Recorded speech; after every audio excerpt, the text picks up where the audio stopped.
Ámsterdam, 1943. La ciudad seguía respirando, pero ya no vivía de la misma manera. Los canales reflejaban la luz gris del cielo, como si quisieran fingir normalidad. Los tranvías recorrían las calles con su traqueteo habitual y las fachadas estrechas, alineadas con una elegancia antigua, seguían en pie como si el tiempo no hubiera cambiado. Pero todo había cambiado. Bajo la ocupación alemana, cada esquina estaba cargada de vigilancia. Cada puerta podía esconder miedo, y cada paso dado en la calle podía significar obediencia, sospecha o desaparición. Las personas seguían caminando, seguían comprando pan, seguían cruzando puentes y saludando a los vecinos, pero lo hacían con una nueva conciencia, la de vivir bajo ojos ajenos, bajo órdenes ajenas, bajo un sistema que había invadido no solo el territorio, sino también la rutina, el lenguaje y hasta la manera de mirar a los demás.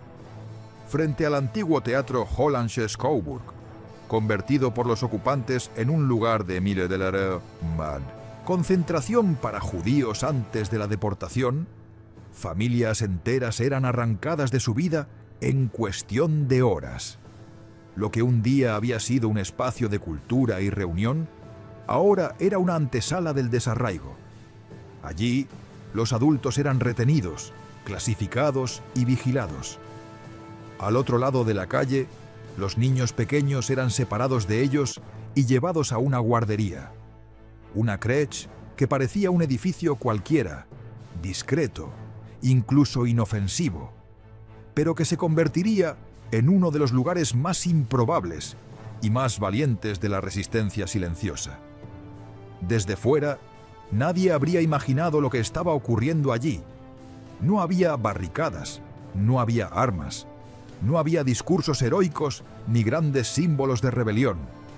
Solo una guardería, un edificio con ventanas cerradas, con cunas, mantas, leche tibia, pequeños zapatos apilados en la entrada y el sonido intermitente de llantos que trataban de ser calmados antes de que llamaran demasiado la atención.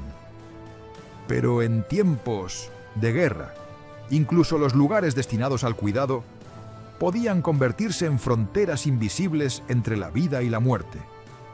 Dentro de esa crèche no había soldados heroicos ni uniformes gloriosos. Había cunas, mantas, biberones, llantos ahogados y mujeres muy jóvenes que entendieron demasiado pronto que la guerra no siempre llega con explosiones.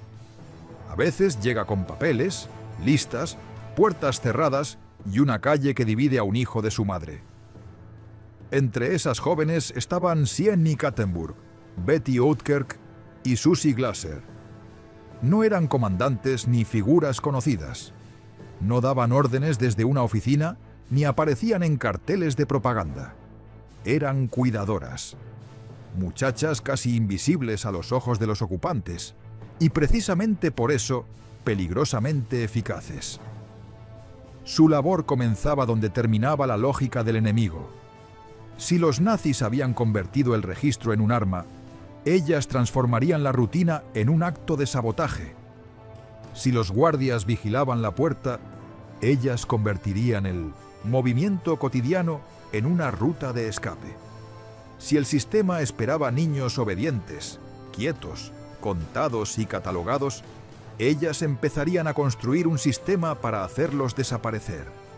No desaparecer hacia la nada, sino hacia escondites, hogares de acogida, rutas clandestinas, nombres nuevos, oportunidades mínimas de sobrevivir. Cada gesto de cuidado empezó a contener una segunda intención. Cada caricia, cada paseo, cada traslado dentro del edificio podía esconder una decisión mucho mayor. La guardería estaba frente al horror, pero también junto a una posibilidad. Al lado se encontraba la Escuela Normal Reformada, dirigida por Johann van Halst. Entre ambos edificios, un jardín, un seto, unas aulas vacías y unos pasillos comunes se convirtieron poco a poco en puentes secretos. Lo que para el ocupante era solo un conjunto de edificios urbanos. Para la red de rescate pasó a ser un mapa vivo. La guardería, la cerca, el jardín, el aula, la puerta, la calle, el tranvía, el siguiente refugio. No era un mapa dibujado sobre papel, era un mapa memorizado en la mente de quienes sabían exactamente cuándo moverse, cuándo esperar y cuándo fingir que no ocurría nada. Todo dependía de segundos. Todo dependía de que nadie mirara demasiado. Todo dependía de que una puerta quedara entreabierta el tiempo justo, de que un niño no llorara en el momento equivocado, de que una cuidadora mantuviera el pulso firme mientras por dentro sentía que el miedo le golpeaba el pecho. Porque esa era la verdadera dificultad. No solo arriesgarse, sino hacerlo con naturalidad. En lugares como ese, el heroísmo no consistía en parecer valiente, consistía en parecer normal. Y esa normalidad era una actuación constante. Había que caminar sin apresurarse. Había que sostener a un niño sin abrazarlo con demasiada tensión. Había que hablar con voz baja, pero no temblorosa. Había que seguir doblando mantas, acomodando cunas y limpiando botellas, como si la vida siguiera un orden reconocible. Mientras tanto, por debajo de esa superficie se movía una operación extraordinaria. Una red hecha no solo de coraje, sino de observación, precisión y una disciplina emocional casi imposible de imaginar. Porque salvar a un niño no era solo esconderlo, era borrar su rastro, era coordinar una salida, era asegurar un siguiente destino, era mantener la mentira el tiempo suficiente para que la verdad pudiera escapar. La calle misma se volvió parte del plan. El sonido del tranvía, el momento en que bloqueaba la visión, el flujo de peatones, la costumbre de los guardias, la repetición diaria de los horarios. Todo fue observado, memorizado y convertido en oportunidad. En un sistema construido para controlar hasta el último detalle, aquellas jóvenes entendieron que también los pequeños detalles podían ser utilizados al revés. El enemigo veía rutina. Ellas veían aberturas. El enemigo veía una guardería llena de niños condenados a ser trasladados. Ellas veían vidas que aún podían ser arrancadas del destino que les habían impuesto. Y así, en ese lugar aparentemente pequeño, comenzó a crecer una operación que no necesitó disparar un solo tiro para desafiar a uno de los sistemas más brutales del siglo XX. Allí, entre cunas y listas, entre jardines y aulas vacías, entre pasos medidos y silencios tensos, un grupo de mujeres jóvenes empezó a hacer algo inmenso: interrumpir el curso previsto de la muerte. La crèche seguía pareciendo una guardería, pero en realidad ya era otra cosa. Era una grieta abierta dentro del mecanismo del terror. Era un lugar donde la ternura se convirtió en estrategia y donde unas muchachas casi invisibles comenzaron a hacer desaparecer niños, no para perderlos, sino para devolverles la posibilidad de tener un futuro. Dentro de la crèche, el silencio no significaba calma, significaba cálculo, significaba escuchar pasos en la acera, distinguir voces alemanas desde el otro lado de la calle y seguir acunando a un bebé como si nada estuviera ocurriendo. Significaba reconocer el sonido de una puerta al abrirse y saber, antes incluso de levantar la mirada, si quien entraba traía peligro, información o apenas unos segundos más de rutina aparente. En aquel lugar, cada gesto cotidiano tenía dos capas: la visible, hecha de cuidados domésticos y disciplina infantil, y la invisible, hecha de observación, riesgo y decisiones que podían cambiar el destino de una vida entera. Henriette Pimentel dirigía el lugar, pero la supervivencia del plan dependía también de mujeres jóvenes, capaces de sostener una apariencia de normalidad, mientras todo a su alrededor estaba organizado para la deportación. Las cunas se alineaban, las botellas se limpiaban, las mantas se doblaban con la misma precisión con la que, en otro contexto, se habría llevado una guardería cualquiera. Pero allí nada era cualquiera. Allí, entre el murmullo bajo de las cuidadoras y el llanto intermitente de los niños, se escondía una red clandestina construida con memoria, observación y nervios de acero. No era solo cuidar niños, era contarlos una y otra vez sin que pareciera sospechoso. Era saber cuántos habían llegado esa mañana, cuántos seguían dentro, cuáles podían salir, cuáles tenían autorización de sus padres, cuáles podían esconderse en un momento de confusión y cuáles tendrían que esperar unas horas más, o tal vez un día más, o tal vez nunca. Era convertir una sala infantil en una máquina de precisión moral, donde cada nombre importaba, cada pausa contaba y cada error podía arrastrar a muchos. En ese entorno, el tiempo no se medía por relojes, sino por oportunidades. Una oportunidad podía durar lo mismo que el trayecto de un guardia hasta la esquina. Lo mismo que el momento en que una cuidadora conseguía distraer una mirada. Lo mismo que la respiración contenida de un niño demasiado pequeño para comprender el peligro. Cada rincón estaba cargado de significado. Una cuna no era solo una cuna. Una manta no era solo una manta. Un pasillo no era solo un pasillo. Todo era parte de una coreografía silenciosa en la que nadie podía permitirse un movimiento innecesario. Sieni Kattenburg desempeñaba una función que exigía un tipo de valentía especialmente cruel. No la valentía del impulso, ni la del enfrentamiento directo, sino la valentía de mirar a personas destruidas y pedirles que tomaran una decisión insoportable. Tenía que hablar con padres que acababan de ser separados de sus hijos. Padres que aún podían oír el eco de la última mano soltándose, del último beso apresurado, de la última promesa dicha sin saber si podría cumplirse. Y entonces Sieni debía hacer la pregunta más devastadora de todas: si querían permitir que su hijo desapareciera del sistema antes de ser deportado. Decir que sí no era un alivio. Decir que sí significaba entregar a un hijo a desconocidos, confiarlo a rutas clandestinas, a escondites improvisados, a manos que no podían ofrecer garantías.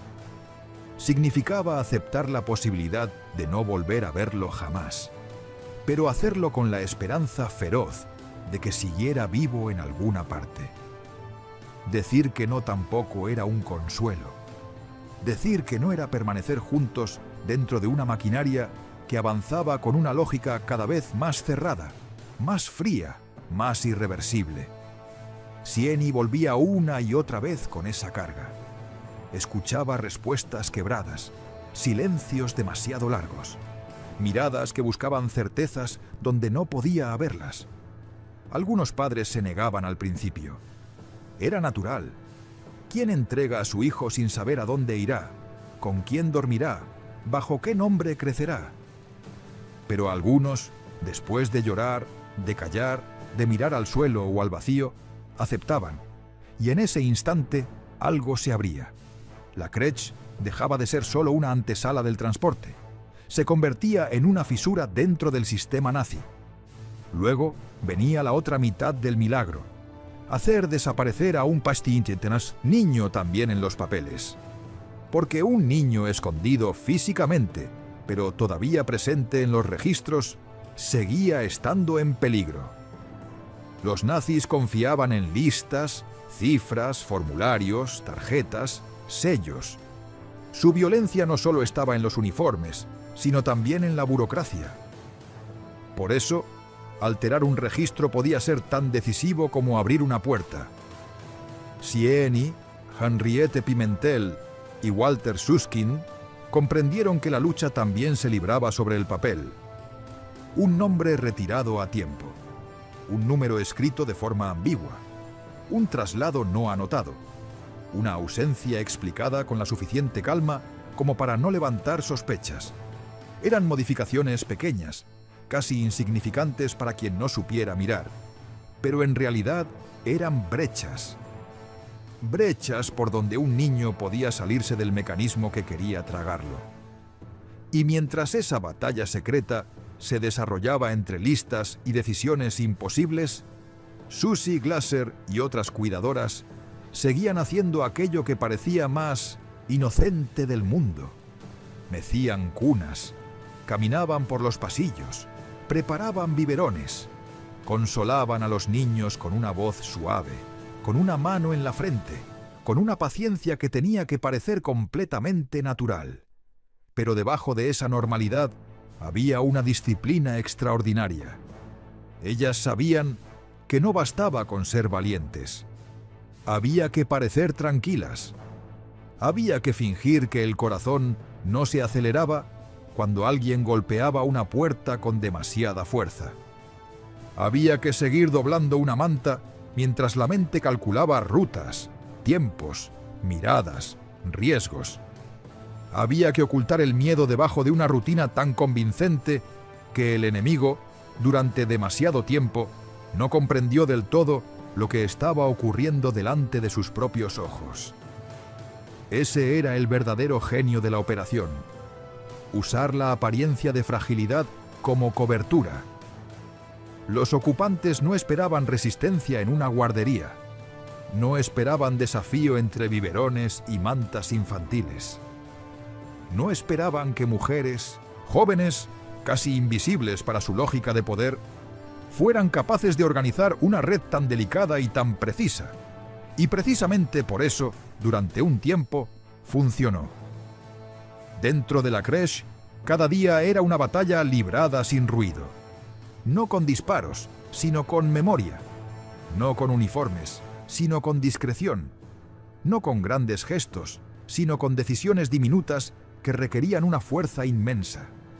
Y fue allí, en ese espacio donde todo parecía pequeño, donde ocurrió algo enorme. Un grupo de mujeres convirtió el acto de cuidar en una forma de resistencia. Transformó la rutina en sabotaje. Hizo de la ternura una estrategia. Y mientras el mundo exterior seguía viéndolas como simples cuidadoras, ellas ya estaban haciendo algo mucho mayor. Estaban arrancando vidas del sistema, una por una, en silencio, antes de que la historia oficial pudiera borrarlas. No todas las fugas ocurren de noche. Algunas ocurren a plena luz del día, en medio del ruido urbano, cuando la costumbre adormece la atención del vigilante y hace que lo extraordinario pueda pasar disfrazado de rutina. En tiempos de guerra, el peligro no siempre se esconde en la oscuridad. A veces se esconde precisamente en lo contrario, en una calle transitada, en el traqueteo constante del transporte público, en el ir y venir de peatones que parecen demasiado ocupados para notar nada. En la Plantage Midland, el tranvía no era solo un vehículo. Durante unos segundos, cuando se detenía frente al antiguo teatro, se convertía en una pared móvil. Una pared de metal, ruido y costumbre, que bloqueaba la línea de visión de los guardias del Hollandse Schouwburg y creaba un intervalo breve, casi ridículo por lo pequeño, pero suficiente para alterar el destino de una vida. Todo dependía de esa precisión, no de una precisión heroica en el sentido grandioso de la palabra, sino de una precisión cotidiana, exacta, casi doméstica. Había que esperar el paso exacto del tranvía. Había que moverse sin correr. Había que no parecer apurada. Había que no mirar hacia atrás. Había que sostener una bolsa, una caja o una maleta, no como si escondiera un secreto, sino como si contuviera ropa, comida, papeles o cualquier otro objeto sin importancia. El éxito no dependía de la velocidad, sino del control. no dependía de parecer valiente, sino de parecer común. Y quizá ahí residía una de las formas más difíciles del coraje: actuar con naturalidad cuando cada nervio del cuerpo está gritando que huya. En esa calle, el tiempo se comprimía. Los segundos dejaban de ser segundos normales y se convertían en una sustancia densa, pesada, capaz de sostener o destruir una operación entera. El tranvía se acercaba con su sonido metálico habitual, frenaba, llenaba el aire de un ruido conocido, tapaba la vista durante un instante, y ese instante tenía que bastar.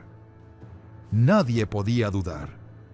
Nadie podía improvisar en el último segundo. Cada persona implicada debía saber exactamente qué hacer antes incluso de que llegara el momento. Una puerta debía abrirse con suavidad. Un paso debía darse sin vacilación.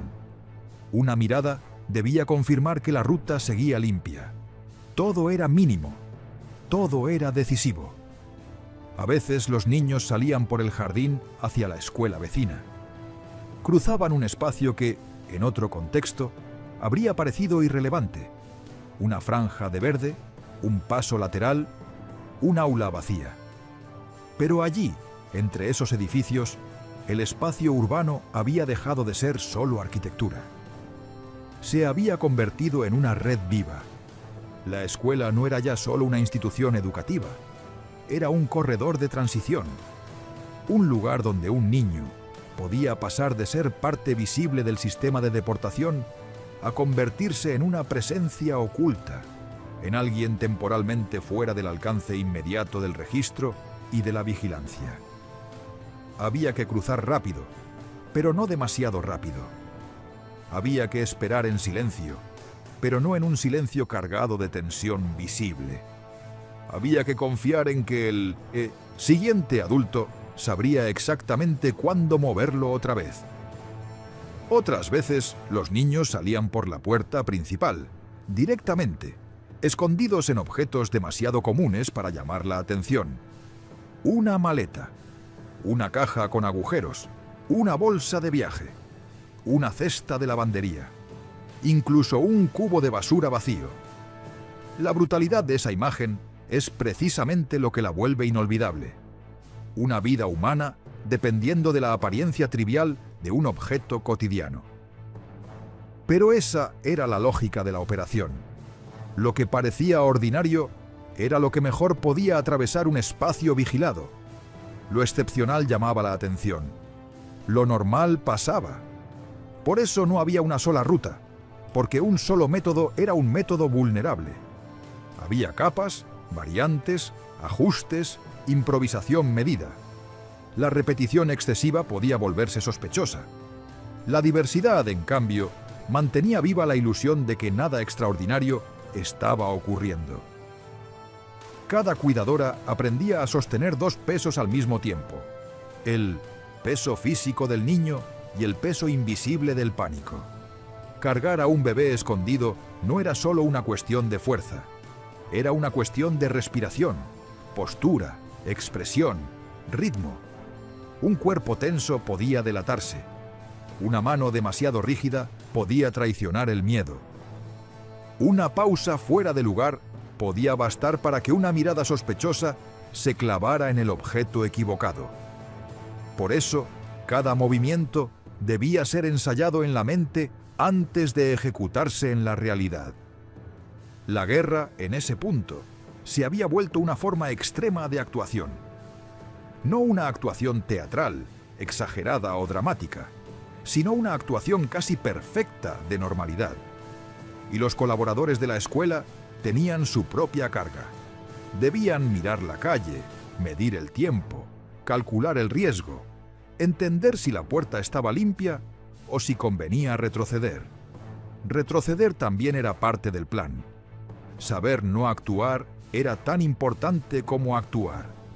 Porque en operaciones como esa, el fracaso no se limitaba a una oportunidad perdida. Un error podía cerrar la ruta entera. Un descuido podía exponer a niños, cuidadoras, profesores, familias de acogida y a cualquiera que formara parte de la cadena de rescate. La tensión no estaba solo en sacar a un niño, estaba en proteger el mecanismo completo para que pudiera repetirse una vez más. Era una coreografía del peligro. Nadie podía permitirse un gesto teatral.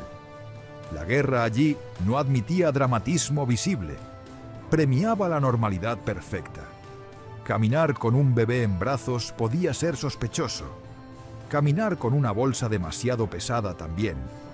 Mirar demasiado a los lados podía ser sospechoso. Acelerar el paso podía ser sospechoso. Incluso una expresión demasiado seria podía convertirse en una grieta en la máscara. Por eso el rescate exigía algo más difícil que correr. Exigía controlar el rostro, las manos, la respiración, el cuerpo entero. Exigía parecer indiferente mientras el corazón golpeaba con violencia.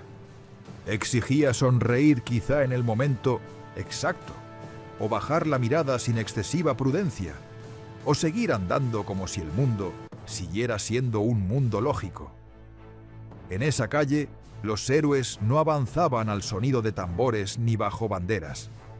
Avanzaban al sonido del tranvía, al llanto sofocado de un recién nacido, al crujido de una puerta entreabierta, al roce de una maleta contra la tela de un abrigo, al paso medido de una muchacha que fingía ser solo una cuidadora más cuando en realidad cargaba el futuro entero de una familia.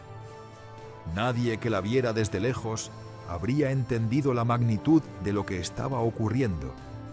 Y quizá eso era precisamente lo que hacía posible la operación, su capacidad para esconderse dentro de lo aparentemente insignificante. Porque al final, esa fue una de las mayores victorias de aquella red. Comprender que el enemigo vigilaba lo extraordinario, pero no siempre sabía reconocer lo humilde. No siempre entendía que una guardería, una escuela, un jardín, una bolsa o un tranvía podían convertirse en piezas de resistencia.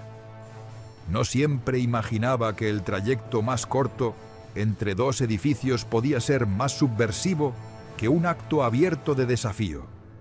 Y así, en pleno día, con la ciudad funcionando alrededor como si todo siguiera igual, se repetía una escena diminuta y gigantesca al mismo tiempo. Una vida era sacada del sistema. Una ruta se abría por unos segundos, y la rutina, por un instante, derrotaba al terror. Si quieres descubrir más historias de heroínas ocultas de la Segunda Guerra Mundial, escribe Kretsch en los comentarios y acompáñanos en este viaje por el coraje silencioso.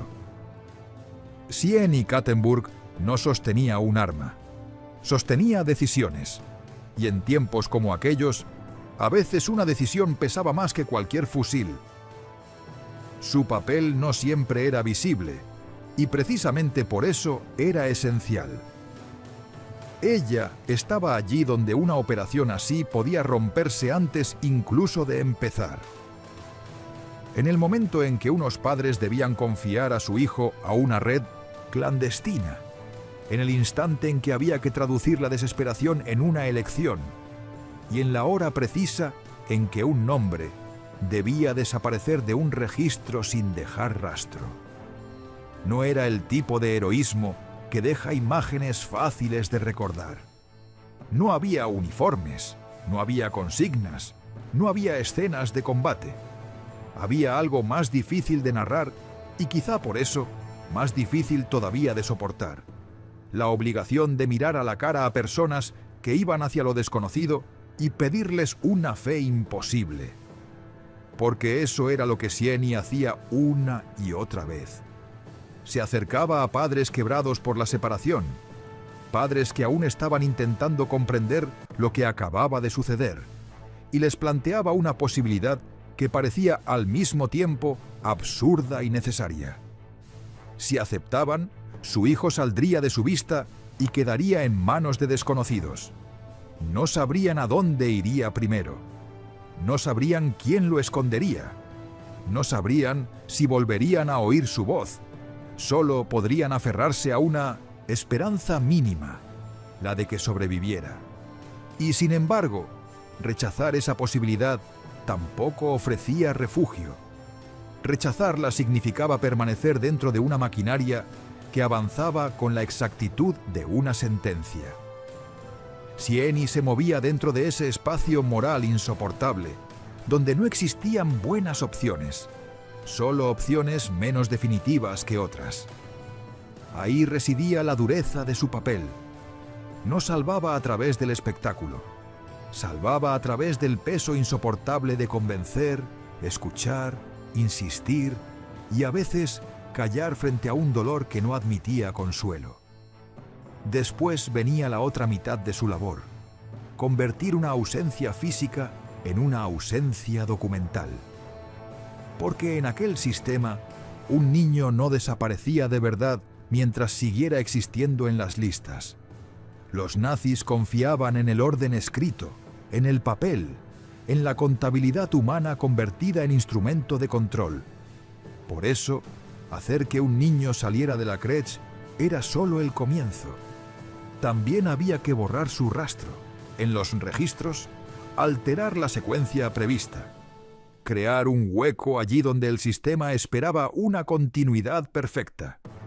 Y fue ahí donde Sieni, junto con Henriette Pimentel y Walter Susskind, participó en una forma de resistencia sin estruendo, casi invisible, pero profundamente subversiva.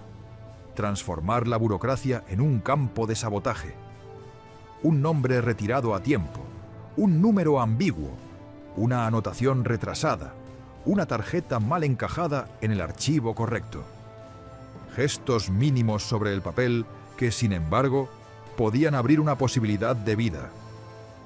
En un mundo administrado por formularios y órdenes, incluso una pequeña alteración podía convertirse en una grieta por la que una vida escapara. Betty Oudkirk, en cambio, representaba otra clase de coraje.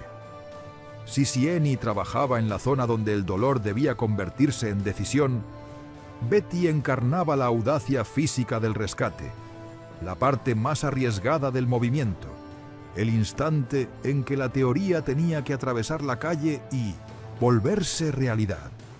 Era muy joven, pero entendió que a veces la salida no dependía de la fuerza, sino del descaro. Comprendió algo fundamental sobre el enemigo, que muchas veces no veía lo que tenía delante, sino lo que esperaba ver, y eso podía usarse. Más tarde recordaría que coqueteaba con los guardias alemanes mientras llevaba al mismo tiempo un bebé oculto en una gran bolsa de viaje. La imagen resulta casi insoportable por su mezcla de ligereza aparente y peligro absoluto. Pero precisamente en esa contradicción estaba la eficacia del gesto. No era frivolidad, no era juego, era una máscara cuidadosamente utilizada. Mientras el guardia miraba a la muchacha, no veía al niño. Mientras el gesto parecía casual, el riesgo era mortal. Mientras todo parecía una escena sin importancia, una vida cruzaba el borde mismo de la destrucción. Esa imagen resume como pocas la lógica entera de la operación. Usar la apariencia más inofensiva para ejecutar el acto más peligroso. El enemigo confiaba demasiado en sus propios prejuicios. No esperaba amenaza en una joven cuidadora. No esperaba resistencia en una sonrisa, en una conversación ligera, en un equipaje que parecía ordinario. Y Betty supo convertir esa ceguera en cobertura. No necesitó imponerse por la fuerza. Le bastó con comprender cómo funcionaba la mirada del vigilante y girarla en dirección contraria. Ese tipo de coraje no suele entrar en los relatos convencionales de guerra, porque no se parece a la valentía clásica. Es un valor hecho de sangre fría, control del cuerpo y conciencia total del riesgo. Un valor que exige seguir pareciendo liviana cuando en realidad se lleva el peso entero de una familia escondido dentro de una bolsa. Susie Glaser ocupaba un lugar distinto dentro de esa red, pero no menos importante. Su figura no pertenece al tipo de heroísmo que la historia suele iluminar primero, precisamente porque parecía ordinaria. Y sin embargo, en operaciones como aquella, lo ordinario era una herramienta. Susie era una joven entre cunas, una trabajadora más dentro de un edificio infantil, una presencia que no desentonaba con el entorno.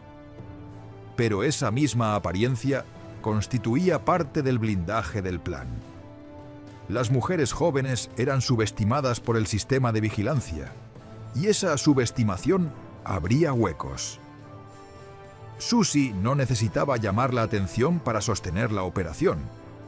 Bastaba con estar donde debía, mover lo que debía, callar cuando debía y seguir alimentando la ilusión de que la crèche seguía siendo solo una crèche.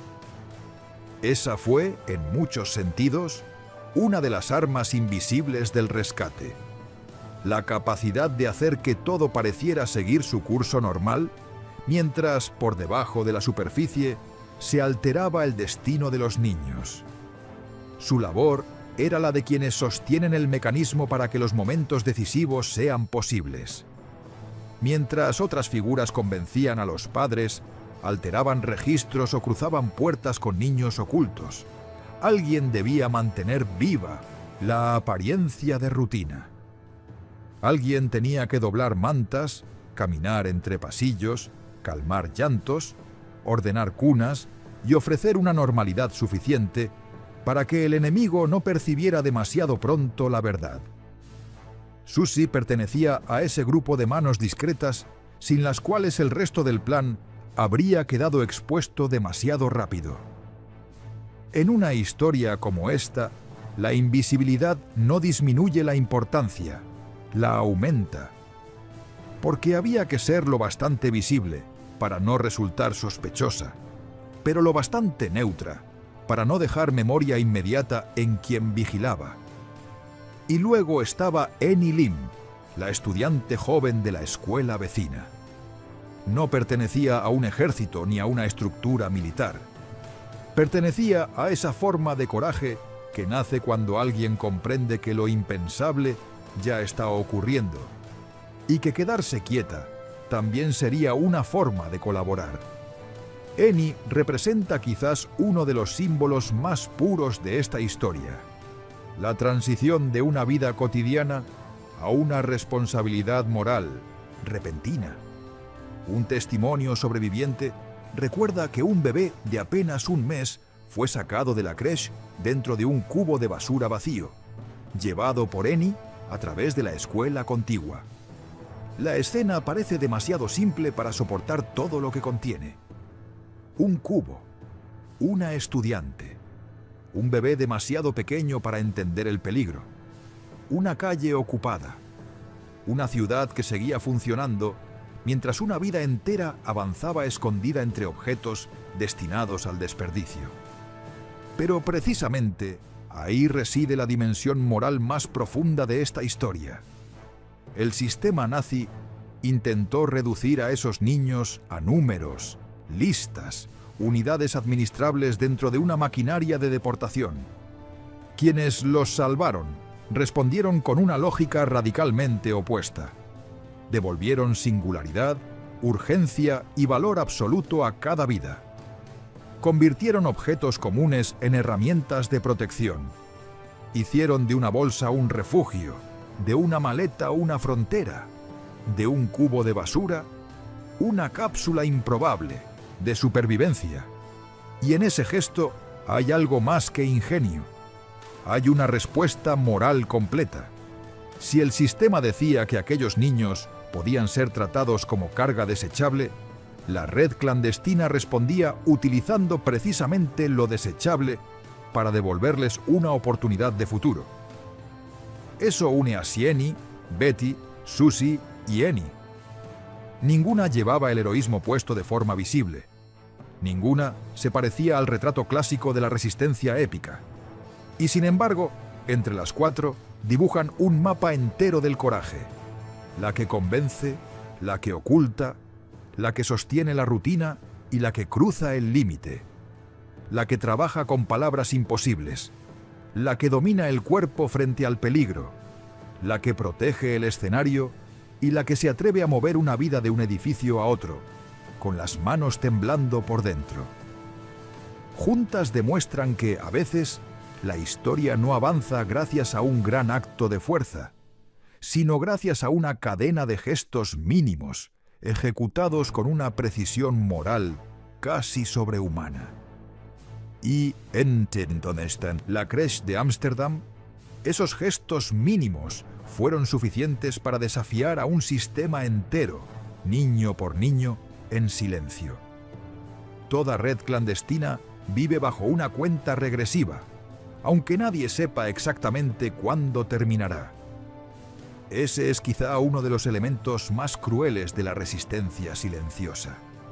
No se lucha con la ilusión de tener tiempo infinito, sino con la certeza íntima de que cada éxito puede acercar también el final. En la crèche de Ámsterdam, cada rescate logrado no solo significaba una vida arrancada del sistema, significaba también un riesgo nuevo, una fisura más visible en la maquinaria, una ausencia que tarde o temprano podía ser notada por quienes habían construido su poder sobre la vigilancia, la clasificación y el control absoluto. Cada niño que desaparecía de las listas era una victoria, sí, pero también una provocación silenciosa contra un enemigo que no toleraba el desorden. Y cuanto más niños conseguían sacar, más frágil se volvía el equilibrio en el que descansaba toda la operación. El otoño de 1943 se acercó con una presión cada vez mayor. No llegó de golpe, como llegan las explosiones o las invasiones. Llegó como llegan muchas amenazas verdaderamente graves, estrechando el espacio poco a poco. Las oportunidades comenzaron a reducirse. Las rutas, antes difíciles pero posibles, se volvieron más estrechas. Los movimientos tenían que calcularse con una precisión todavía mayor. La tensión ya no era solo la de cada rescate individual, sino la de una red entera que sentía que el círculo se estaba cerrando alrededor de ella.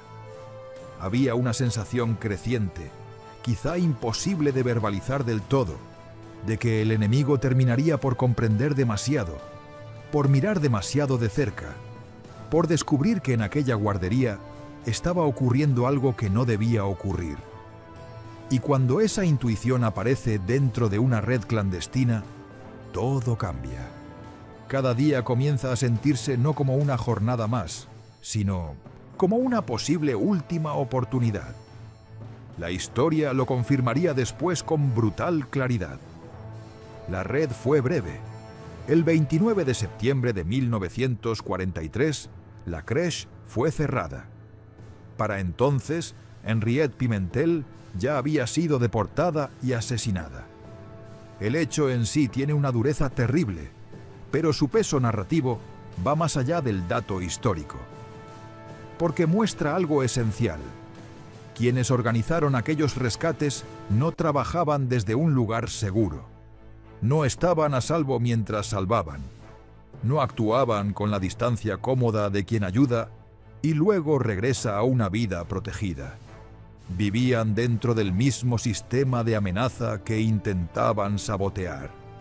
Cada día que lograban mantener la operación en pie, era un día ganado contra un mecanismo que acabó por alcanzarlos a muchos de ellos. Y sin embargo, incluso antes de que llegara ese cierre, había una herida que acompañaba cada decisión.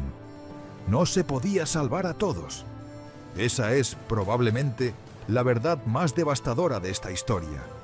No la persecución, no el miedo constante, ni siquiera el riesgo de ser descubiertos, sino la necesidad de elegir. Frente a decenas de niños, alguien tenía que decidir quién salía primero, quién podía ser ocultado de inmediato, quién tenía padres que habían dado su consentimiento, quién tenía ya un lugar de refugio disponible, quién podía pasar por la escuela sin despertar sospechas, quién debía esperar unas horas más. quién debía esperar hasta mañana. Y, en el fondo de cada una de esas decisiones, latía una pregunta insoportable: si mañana realmente llegaría a tiempo. Años después, Johann van Hulst hablaría de ese peso como de una carga que nunca abandonó del todo. Recordaría el momento en que había que escoger, en que había que tomar a unos y dejar a otros, y se preguntaría por qué había logrado sacar a ciertos niños y no a uno más. Esa culpa retrospectiva, tan humana y tan inevitable, ilumina la dimensión real del rescate mejor que cualquier versión idealizada. Porque esta no fue una leyenda perfecta, no fue una operación limpia, sin fisuras, sin pérdidas ni contradicciones. Fue una sucesión de elecciones hechas bajo terror, velocidad, escasez y una presión moral casi imposible de sostener. Y precisamente por eso su grandeza resulta más profunda.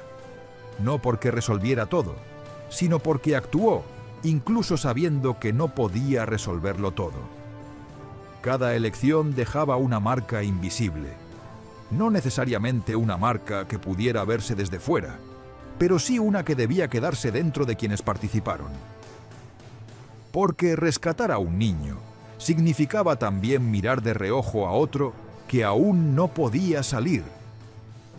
Significaba confiar en que habría otra ocasión, otra ruta, otro segundo de descuido en la vigilancia. Significaba vivir con la tensión entre lo que se lograba y lo que quedaba suspendido en la incertidumbre. En historias como esta, el heroísmo no consiste únicamente en el acto de salvar, sino en seguir adelante pese al conocimiento doloroso de que no todos podrán ser alcanzados. Y sin embargo, incluso cuando el cerco se cerró, la red ya había logrado algo que parecía imposible. Niños que debían desaparecer dentro del sistema de deportaciones habían sido colocados con familias de acogida, escondidos en casas ajenas, movidos por rutas clandestinas hacia otras partes del país, arrancados del orden administrativo que los había señalado. Algunos crecerían sin recordar casi nada de aquel tránsito. Eran demasiado pequeños. No conservarían imágenes nítidas, ni voces, ni rostros completos. Otros, en cambio, sí recordarían fragmentos: la tela áspera de un saco, el interior oscuro de una caja, el sonido metálico del tranvía, la mano de un adulto desconocido que les decía en voz baja que no miraran atrás. Recuerdos mínimos, a veces casi absurdamente pequeños, pero suficientes para demostrar que una vida había pasado por un umbral invisible y había conseguido cruzarlo. Y ahí está la verdadera derrota del ocupante en ese pequeño tramo de calle. Había organizado un mecanismo para administrar la muerte con precisión burocrática. Había distribuido cuerpos, edificios, horarios, formularios y vigilancias para que todo funcionara con la frialdad de una máquina. Pero un grupo de mujeres jóvenes, estudiantes, cuidadores y aliados, consiguió tomar esa misma precisión y volverla contra el sistema. Donde el enemigo veía una lista, ellos veían una oportunidad para borrar un nombre. Donde veía una calle vigilada, ellos veían un intervalo creado por el tranvía. Donde veía una guardería llena de niños destinados al traslado, ellos veían vidas concretas que aún podían ser desviadas hacia un futuro. Eso es lo que hace que esta historia siga resonando. No solo la cifra de niños rescatados, no solo la inteligencia de la operación, sino el hecho de que todo ocurrió en un espacio pequeño, cotidiano, casi doméstico. Una guardería, una escuela, un jardín, una calle. Y sin embargo, en ese escenario aparentemente reducido, se libró una batalla moral inmensa. No una batalla de grandes discursos, sino una batalla de segundos, de manos firmes, de nombres borrados a tiempo, de decisiones imposibles tomadas con el corazón roto. La red no pudo durar para siempre. Ninguna red clandestina lo hace, pero duró lo suficiente para interrumpir el curso previsto de muchas vidas. Y en tiempos como aquellos, interrumpir una sola vez el mecanismo del terror ya era una forma de victoria. Interrumpirlo cientos de veces fue algo mucho más grande. Fue demostrar que incluso dentro de un sistema construido para cerrar toda salida, todavía podían abrirse corredores hacia la vida. A simple vista, la historia podría contarse como una operación de rescate. Pero eso se queda corto. Mucho más corto de lo que una historia así merece. Porque lo que ocurrió en la crèche de Ámsterdam no fue solo una sucesión de fugas ingeniosas, ni una anécdota extraordinaria dentro del caos de la guerra. Fue también una lección sobre la forma más difícil del coraje, la que no necesita testigos para existir, la que no busca ser vista, la que no depende del aplauso ni de la memoria inmediata para tener valor. Hay actos de valentía que nacen en el estruendo, en la confrontación abierta, en los momentos que el mundo reconoce enseguida como heroicos. Y luego están estos otros, silenciosos, discretos, casi invisibles, pero no por eso menores. A veces, de hecho, son más difíciles, porque exigen sostener el miedo sin espectáculo. Exigen actuar sabiendo que quizá nadie pronuncie jamás tu nombre. Exigen elegir lo correcto en habitaciones pequeñas, en pasillos cerrados, en jardines modestos, cuando todo alrededor parece diseñado para convencerte de que no hay salida posible. Sienny Kattenburg, Betty Oudkerk, Susie Glasser, Annie Lim y muchas otras personas no lucharon desde un lugar de poder. No tenían ejércitos, no tenían uniformes que las protegieran, ni rangos que las respaldaran. Lucharon desde la fragilidad aparente, desde cunas, registros, puertas, jardines, aulas vacías y trayectos de tranvía. Lucharon desde lugares que el mundo suele considerar demasiado pequeños para entrar en la gran historia. Y sin embargo, precisamente allí, en esos espacios modestos, hicieron algo inmenso. No derrotaron al régimen en el sentido militar. No derribaron su estructura con armas, ni lo enfrentaron en un campo de batalla. Hicieron algo más íntimo y, para las familias afectadas, más absoluto. Arrancaron vidas concretas de una maquinaria construida para borrarlas. Cuando una madre perdía de vista a su hijo con la esperanza de que aquello significara supervivencia, cuando un nombre desaparecía de una lista antes de convertirse en deportación, cuando una niña o un niño cruzaba escondido de un edificio a otro sin entender todavía que acababa de abandonar el destino que le habían impuesto, en ese instante ocurría algo que ninguna definición fría de la guerra alcanza a abarcar por completo. Por eso el rescate de unos 600 niños no es solo una cifra. Las cifras ayudan a medir la dimensión histórica, sí, pero no pueden contener del todo el peso humano de lo ocurrido. 600 niños significa 600 interrupciones del destino previsto, 600 veces en que una maquinaria diseñada para avanzar sin fisuras fue obligada a fallar. 600 veces en que alguien decidió que una lista no bastaba para dictar la vida de un niño. Y esa es quizá una de las razones por las que esta historia sigue importando tanto hoy, porque demuestra que incluso dentro de sistemas construidos para parecer invulnerables, siempre existe la posibilidad de una grieta, a veces pequeña, a veces temporal, a veces dolorosamente insuficiente frente a la magnitud del horror, pero real. En esa historia, además, los niños no son solo víctimas pasivas, son también el centro de una batalla moral. Algunos eran tan pequeños que no podían entender nada. No sabían qué significaba la ocupación, la deportación ni la palabra peligro. Solo sentían el cambio de brazos, el cambio de olor, la interrupción de una voz conocida. Otros, en cambio, tenían edad suficiente para retener fragmentos. La separación repentina, una despedida rápida, una instrucción susurrada, una caminata que parecía normal hasta que dejó de serlo. Uno recordó haber sido levantado por encima de una cerca. Otro recordó el olor del saco. Otro supo más tarde que había salido en una maleta. Otro descubrió que había sido cargado dentro de un cubo de basura. Son recuerdos mínimos, casi absurdamente pequeños si se los compara con la escala gigantesca de la guerra, pero juntos forman algo poderoso. Un mapa de la supervivencia.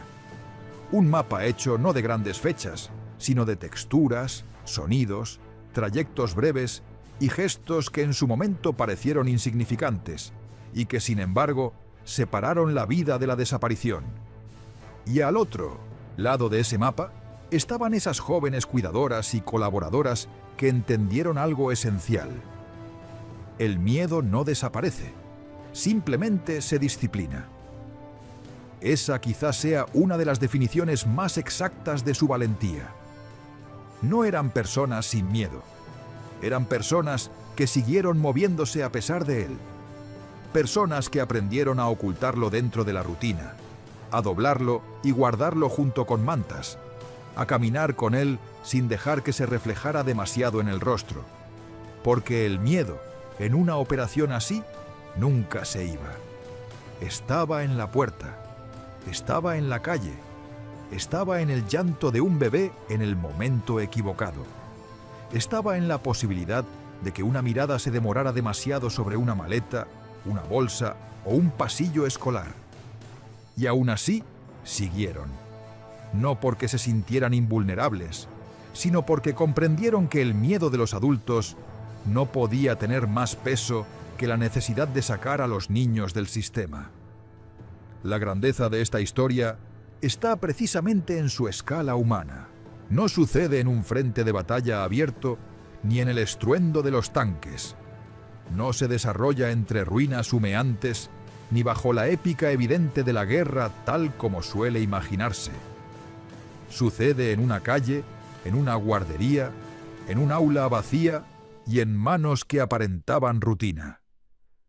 Por eso su fuerza permanece, porque obliga a mirar el heroísmo desde otro ángulo, no como una explosión visible, sino como una suma de gestos diminutos ejecutados con una precisión moral inmensa, una puerta entreabierta, una mirada que se aparta a tiempo, una lista alterada, una cuidadora que no acelera el paso, una estudiante que cruza una escuela con un bebé escondido, un tranvía que pasa justo cuando tiene que pasar.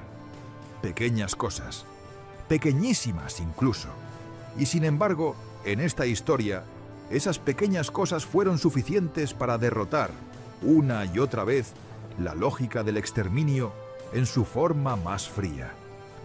Porque eso es lo que demuestra la Crèche de Ámsterdam, que incluso dentro de uno de los sistemas más brutales del siglo XX, hubo personas capaces de mirar a un niño condenado por una lista y decidir que esa lista no tendría la última palabra.